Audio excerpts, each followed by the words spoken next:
What's up mga kanene? It's me, Sarah. 6:30 a.m. in the morning.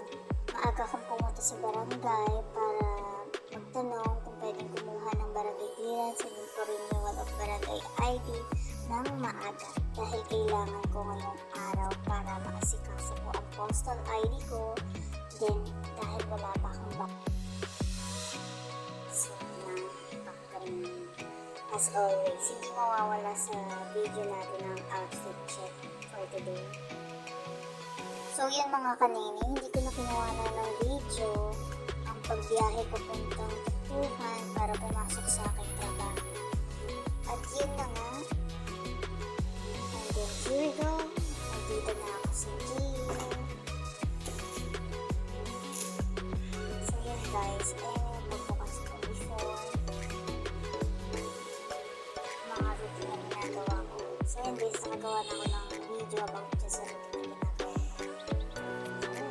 So yun na nga guys, 12 minutes pa ito ng masasabi.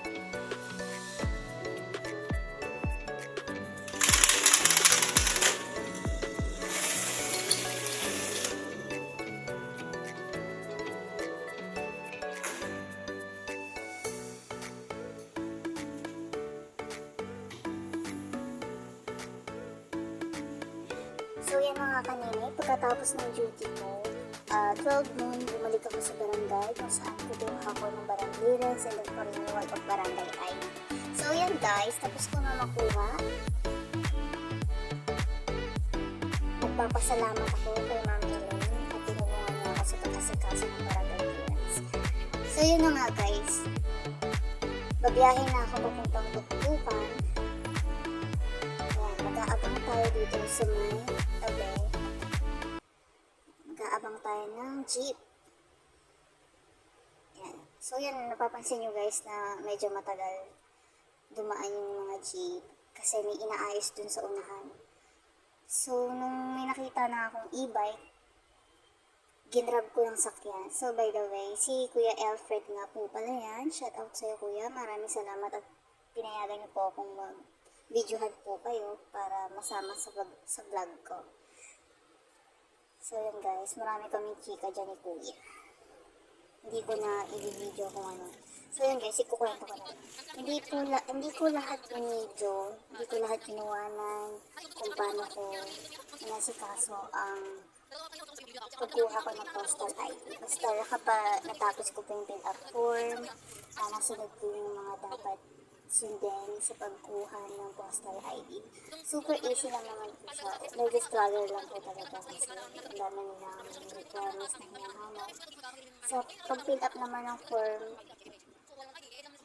is sobrang liit po nung nakasulat dun and sobrang blurred. So, masyadong hindi ko nababasa kaya medyo nagpahirap ako that time. Pero thankful ako at natapos siya. Guys, nagkita kami. So, kuya, YouTube channel ko po, Paknay, ang pangalan. Yes po. Meaning po, Pakistaning Pinay. Support siya sa gagawin. May iba kang iisip dun, kuya.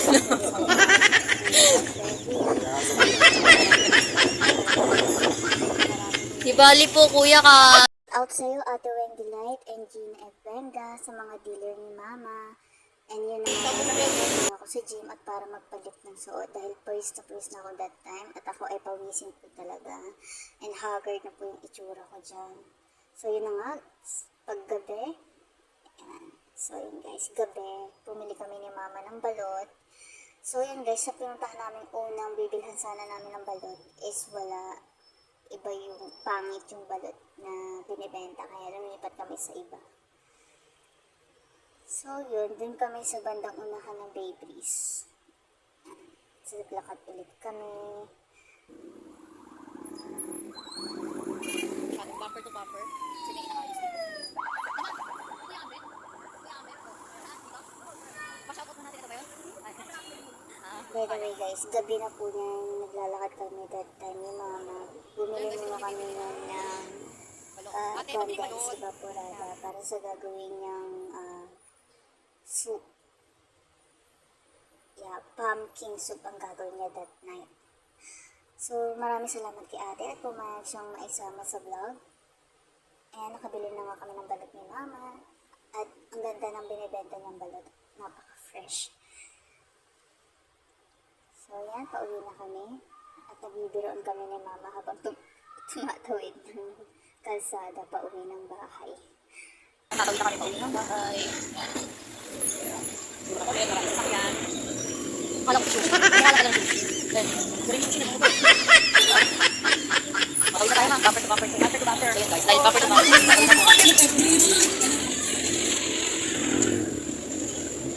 So yan. Tayo na eh. Ay kuya, good evening. Sama ka sa vlog. So yan, pauwi na kami. So doon nga pala kami sa dito.